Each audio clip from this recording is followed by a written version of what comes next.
Na auto je zamčený.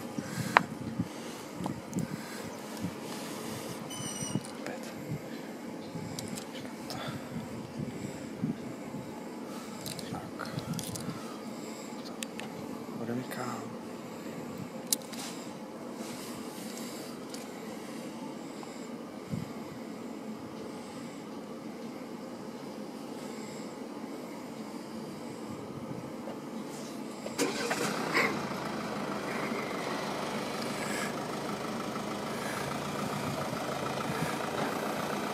Tady je důležitá tahle funkce.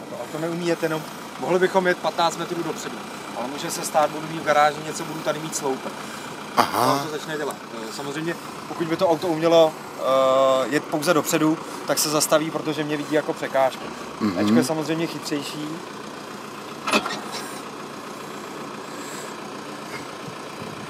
To znamená, vidíte, on si sklopí zrcátko a začne se mi vydívat.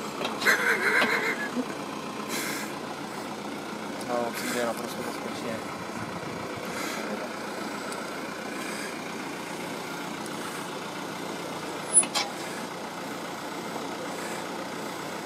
Stejně tak to auto reaguje.